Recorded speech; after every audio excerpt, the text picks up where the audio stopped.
Halo mitra mahasiswa, kembali lagi dengan saya Maya di podcast Profesi Podcast. Nah, pada podcast kali ini kita sudah kedatangan tamu dari Lembaga Perlindungan Anak. Nah, biasanya nih mitra mahasiswa kalau kita sudah kedatangan tamu begini, isu yang kita akan bahas ini agak sedikit berat. Nah, isu yang kita bahas pada kali ini itu adalah isu yang kerap terjadi di lingkungan kampus, dan isu ini tuh bisa dibilang sudah menjadi tradisi di dunia kampus, teman-teman mitra mahasiswa. Nah, apa sih isu yang akan kita bahas pada hari ini itu? Nah, isu yang akan kita bahas pada hari ini itu mengenai kekerasan dan senioritas di pengkaderan di dunia kampus, seperti itu. Nah, kita akan membahas mengenai isu tersebut dan bagaimana pandangan Lembaga Perlindungan Anak terkait isu tersebut. Nah, sebelum kita mulai podcast kita, saya mau menyapa pemateri kita pada hari ini dulu ya, teman-teman mitra mahasiswa. Halo Ibu. Assalamualaikum warahmatullahi wabarakatuh. Iya, bagaimana kabarnya Ibu? Alhamdulillah baik, terima kasih. Alhamdulillah. Sekarang tuh lagi musim pancaroba ya Ibu, banyak orang sakit, tapi alhamdulillah keadaannya baik. Nah Ibu, sebelum kita mulai podcast kita pada hari ini, mungkin Ibu bisa menyapa terlebih dahulu teman-teman mitra mahasiswa dan memperkenalkan diri Ibu terlebih dahulu. Baik, terima kasih. Halo teman-teman, adik-adik, mitra mahasiswa, dimanapun berada, salam bahagia, salam sehat selalu. Saya Fadia Mahmud dari Lembaga Perlindungan Anak Provinsi Sulawesi Selatan, sebuah lembaga independen yang diinisiasi oleh kelompok masyarakat untuk mendorong kebijakan-kebijakan pemerintah agar lebih berpihak kepada kepentingan terbaik anak. Karena kita tahu anak kan adalah aset bangsa, harapan masa depan. Iya, betul. Semakin berkualitas anak-anak dipersiapkan, berarti pembangunan manusia akan semakin berkualitas juga. Betul. Nah Ibu, berbicara tentang tema kita pada hari ini tentang pengkaderan. Pengkaderan itu kan pengkaderan di dunia kampus itu kan adalah proses pendidikan Ibu, pelatihan dan pembinaan yang dilakukan oleh organisasi mahasiswa atau institusi kampus untuk mengenalkan budaya, nilai-nilai serta solidaritas antar mahasiswa. Namun Ibu sangat disayangkan kadang disalahgunakan menjadi ajang pembuktian kekuatan fisik. Beberapa kasus bahkan sampai melibatkan kekerasan yang menyebabkan membahayakan mahasiswa. Ada juga dulu sempat kasus di tahun 2022 Ibu. Itu mahasiswa dari Universitas UMI itu sampai meninggal dunia karena mengikuti pengkaderan di hari ketiga. Nah, dilaporkannya itu Ibu kasusnya katanya si korban ini sebelum meninggal itu dipaksa jalan jongkok, merayap di tanah dan berendam di air dingin oleh seniornya.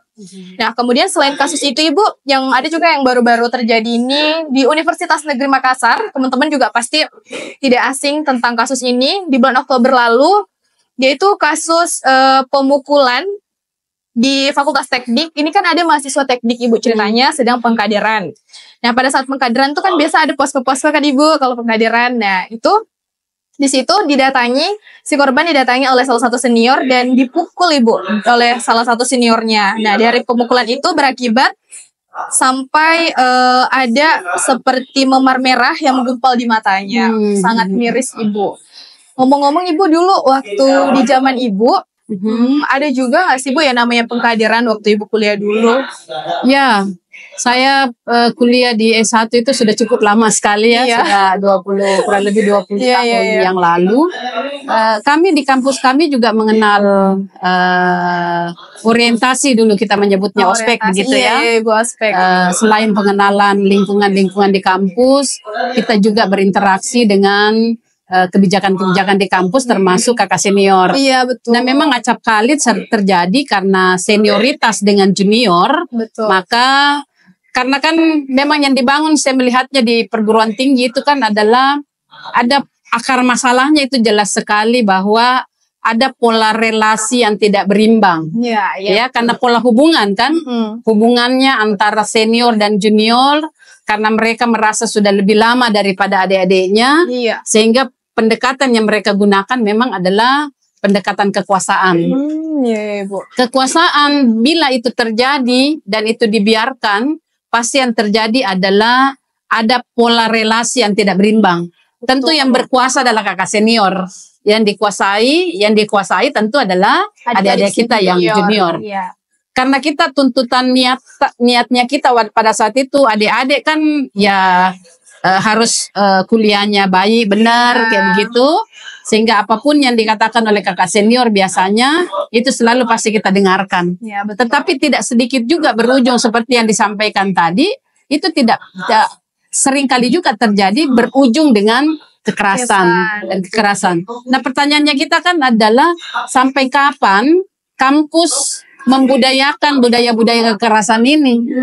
Kalau cerita tentang lembaga pelindungan anak, kalau cerita anak kan kita cerita di bawah 18 tahun ya. Iya. Tapi artinya persiapan dia untuk memasuki perguruan tinggi.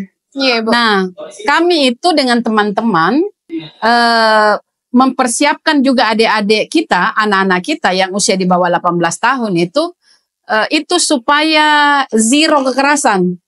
Ya, zero kekerasan. Sekolah-sekolah yang dibangun sekarang kan adalah sekolah ramah anak. Iya, betul. Yang jauh dari kekerasan. Supaya kenapa? Supaya ketika dia masuk di perguruan tinggi, budaya-budaya kekerasan itu semakin kecil dan semakin tidak ada ruangnya. Iya, Ibu. Semakin tidak ada ruangnya. Oke.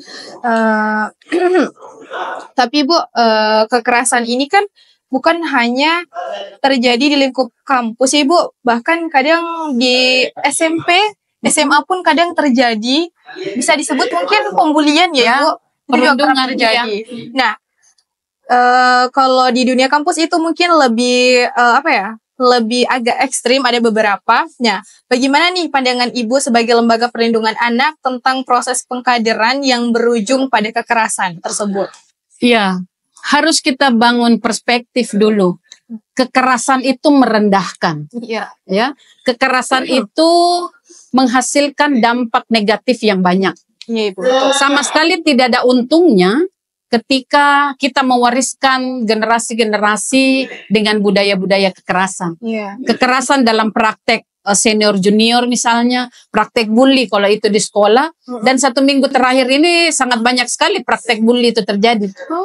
Ya, termasuk bukan hanya di sekolah reguler ya, di pesantren pun itu juga terjadi. Dan kami baru saja rapat dengan kawan-kawan karena menyikapi darurat kekerasan di satuan pendidikan. Bukan hanya kekerasan fisik mentalnya, tapi sudah sampai kepada kekerasan seksual. Karena kan jenisnya kekerasan ada 5 ya, kalau yang kita pahami ya. Kekerasan fisik, kekerasan verbal, kekerasan seksual, kemudian penelantaran, kemudian eksploitasi, itu kan semua bagian-bagian daripada kekerasan. Nah, kalau kekerasan fisik kan dampaknya mudah kita lihat. Iya, Ibu, betul. Ya, dia memar, dia luka misalnya, tetapi kekerasan verbal, kekerasan psikis itu luar biasa trauma dan jangka panjang. Betul. Belum lagi kalau kekerasan seksual. Betul, Ibu. Jadi perlu penanganan yang optimal ya. Penanganannya proses pendampingan, pelakunya mesti harus dihukum berat begitu. Apalagi regulasi-regulasi saat ini kan semakin meningkat dan semakin ketat. Bagaimana hukuman-hukuman terhadap terhadap pelaku begitu. Iya.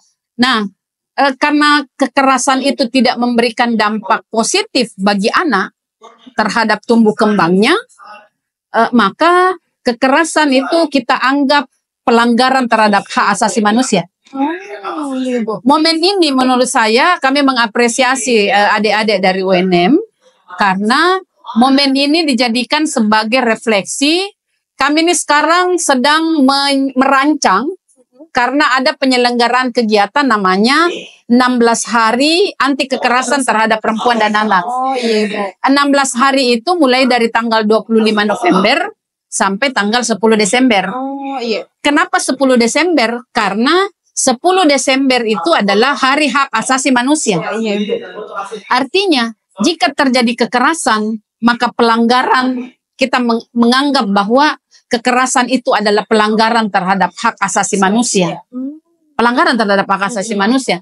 Sehingga barang siapa yang melakukan upaya-upaya kekerasan, baik itu fisik, mental, apalagi seksual, itu adalah pelanggaran kemanusiaan, pelanggaran hak asasi manusia. Tentu penting diproses dong. Iya, betul Ibu.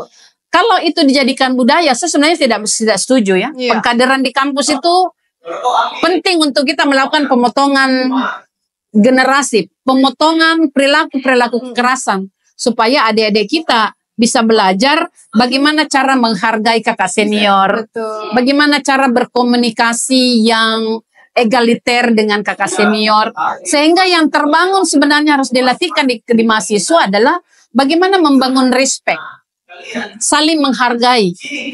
Memang iya kakak senior ada junior, ada kakak senior, tapi yang harus kita bangunkan adalah mari membangun pola relasi yang saling menghargai. Betul. Adik menghargai kakaknya, kakak juga menghargai adiknya. Saya kira pembelajaran itu yang penting ketika ada pengkaderan. Betul Ibu. Ya, pengkaderan itu menurut saya perlu ada materi-materi terkait dengan hak asasi manusia. Iya. Bagaimana sih sebenarnya ciri-ciri kekerasan, identifikasi kekerasan, apa dampak-dampaknya. Menurut saya itu penting dijadikan sebagai materi di dalam pengkaderan. Sehingga barang siapa yang menjadi pelaku, dia bisa berpikir dan merefleksikan bahwa kekerasan ini sama sekali tidak memberikan dampak dan tidak memberikan manfaat apapun. Iya, betul. Tidak memberikan dampak apapun. Nah Ibu, tadi kan kita sangat tidak setuju dengan pengkaderan yang menjadi budaya. Tapi kenyataannya Ibu, beberapa tahun ini dari dulu sampai sekarang kayak secara tidak langsung pengkaderan yang merujuk kekerasan itu kayak menjadi budaya di lingkungan kita Ibu. Nah, kenapa ya Ibu? Menurut Ibu hal tersebut itu sulit dihilangkan di beberapa kampus? Ya, pembiasaan itu memang kalau sudah berlangsung terus-menerus memang agak sulit. Tapi menurut saya jangan pesimis. Adik-adik penting untuk membangun kerangka strategi yang kuat supaya kita bisa menghentikan atau paling tidak menghapus praktek-praktek kekerasan di proses pengkaderan. Caranya mungkin lihat kebijakannya. Mari membuat kebijakan yang ramah ya terhadap adik-adik junior kita. Lalu kemudian bagaimana perangkat-perangkat program kegiatan yang didesain. Mari membangun bersama-sama dengan adik junior kita untuk mendesain kegiatan-kegiatan pengkaderan yang bisa saling menghargai, saling memuliakan. Menurut saya praktek-praktek seperti begitu itu jauh lebih bermanfaat daripada melanggengkan praktek-praktek kekerasan. Iya, Ibu. Berarti kita harus memperbaiki lagi. Kalau saya potong generasi aja. Dipotong. Teman-teman, adik-adik sekalian, akhirilah kekerasan. Iya. Dan akhiri kekerasan itu kan harus mengakhiri mulai dari kita gitu. Betul. Dari kita dulu. Jangan mentoleransi. Jika ada insiden terjadi begitu, segera dibicarakan untuk dijadikan jalan keluarnya. Jangan dibiarkan. Iya. Sekarang itu teman-teman adik-adik, anak-anak sekarang, kita latih juga mereka untuk speak up, untuk berbicara. Jika ada kekerasan di sekelilingnya, maka ada tanda-tanda begitu, maka yang harus dia lakukan adalah berteriak, lari, atau minta tolong. Dan dia harus punya kepercayaan untuk berbicara jika dia menjadi korban. Kira-kira seperti itu juga pengkaderan yang harus kita lakukan. Materi-materi komunikasi menurut saya penting. Ada banyak sekali komunikasi efektif yang saling menghargai. Itu penting untuk dijadikan sebagai materi-materi pengkaderan. Untuk teman-teman mitra mahasiswa, khususnya mungkin yang pernah merasa jadi korban dari kekerasan senior itu jangan takut teman-teman untuk melapor, karena kalau teman-teman melapor itu adalah bentuk teman-teman melindungi diri teman-teman dan orang lain. Karena kalau teman-teman melapor, orang-orang yang mengalami kasus yang sama itu akan melihat dan berani lagi untuk speak up begitu teman-teman. Karena kalau dampak itu bukan hanya terjadi kepada korban yang bersangkutan. Iya. Teman-temannya yang melihat juga ikut trauma. Betul. Kan begitu ya? Iya. Jadi ada siklus mata rantai yang adik-adik penting harus potong gitu. Sehingga praktek-praktek pengkaderan harus dilatih lah. Pelatihan pengkaderan yang ramah misalnya. Iya. Ya. Yang ramah atau berperspektif hak asasi manusia misalnya. Itu harus kita harus juga kita punya pendekatan mainstream begitu. Untuk semua teman-teman kelompok-kelompok mahasiswa itu dorong supaya sama kuatnya ketika kan kalau dibuat arus utama, Ya, Iya, berdorong. bagaimana kampus yang ramah dari kekerasan, kita dorong sebagai arus utama, maka praktek-praktek yang tadi itu dengan sendirinya akan libas gitu. Iya. Ya kayak gitu. Iya. Pokoknya jangan mentoleransi kekerasan di kampus. Betul. Oke Ibu, jadi proses pengkaderan itu melanggar hak asasi manusia ya Ibu di lingkungan kampus. Nah Ibu, terus menurut Ibu nih, seharusnya yang dilakukan kampus untuk memastikan hak-hak tersebut tetap terlindungi bagi mahasiswa itu bagaimana Ibu? Ya itu tadi, ada skema mekanisme pengaduan. Kan sekarang ada Satgas kan, tapi untuk KS ya, untuk kekerasan seksual. Tetapi untuk adik-adik mahasiswa menurut saya juga harus berani melangkah menyusun strategi yang kuat. Jadi bangun mekanisme pengaduan juga di teman-teman di adik-adik mahasiswa. Jika ada praktek kekerasan atau senioritas, kan itu sama aja dengan bully ya. Betul. Sama aja dengan perundungan kalau itu terjadi di sekolah. Nah kalau itu menurut saya adik-adik teman-teman mahasiswa bisa menginisiasi, berinovasi untuk membuat mekanisme pengaduan. Betul. Mungkin kalau ada adik-adiknya, teman-temannya yang menjadi korban, minta kasih jalur untuk dia bisa mengadu gitu, menyampaikan aduannya. Tapi harus juga menjadi catatan bahwa pelapor itu penting dirahasiakan identitasnya. Betul. Jangan sampai dia melapor tapi justru juga berbahaya gitu kan. Malah dia yang terancam. Iya, makanya harus ada skema, ada kode etik. Itu penting menurut saya dibicarakan di kelompok mahasiswa di kampus. Jadi untuk teman-teman mitra mahasiswa tuh bisa banget membangun perkumpulan orang-orang yang kalau merasa terintimidasi dan langsung melapor ya Ibu. Kalau di satuan pendidikan itu, kami di kelompok anak itu, kami menyebutnya agen pelopor dan pelapor. Kalau ada adik mahasiswa, teman-teman mahasiswa juga akan menjadi agen, menjadi duta atau menjadi jenderal. Dialah yang mempelopori bahwa kekerasan sama sekali tidak memberikan dampak apapun, bahkan berbahaya untuk kelangsungan hidup dan tumbuh kembangnya. Karena kan kalau ada mahasiswa itu kan dia harus belajar, sebentar lagi masuk pasar kerja, dia bekerja. Nah kalau ada budaya kekerasan tertanam dalam benaknya, maka itu pasti tinggal menunggu waktu, itu juga akan meletup gitu kan. Iya Ibu. Jadi kalau misalnya dia dari awal kita latih untuk bisa mengendalikan emosi, bisa mengelola emosi dengan baik, dan mengarahkan ke hal-hal positif, beda buku, diskusi, tentang kasus-kasus tadi bisa dibedah, bisa didiskusikan, apa kira-kira langkah strategis yang bisa kita berikan supaya ada jalan keluarnya terhadap kasus-kasus korban-korban yang sudah terjadi, supaya kasus ini tidak terjadi lagi ke depan. Iya, betul Ibu. Ya. Nah Ibu, tadi kan Ibu bilang bahwa lebih baik pengkaderan sekarang pengkaderan itu menambahkan materi mengenai hak-hak asasi manusia, tentang bagaimana edukasi untuk melindungi diri dari kekerasan baik itu kekerasan seksual juga. Nah, selain itu Ibu kira-kira apalagi sih yang perlu ditambahkan saat pengkaderan Ibu agar lebih bisa memotong kasus mata rantai mata rantai kekerasan. Ya, kami biasanya membangun skema gitu. Kan ada 3 sebenarnya pendekatannya. Pertama itu pendekatan bisa kita lakukan adalah ada teman-teman yang bekerja di area pencegahan. Iya. Ya, area preventif begitu. Ada juga teman-teman kelompok mahasiswa bisa bekerja di area deteksi penanggulangan risiko. Iya. Jadi kalau sudah mulai kelihatan selalu terancam, sudah kita lihat selalu dia diancam, sudah mulai agak murung, sudah mulai harus masuk ke deteksi penanggulangan risiko tuh.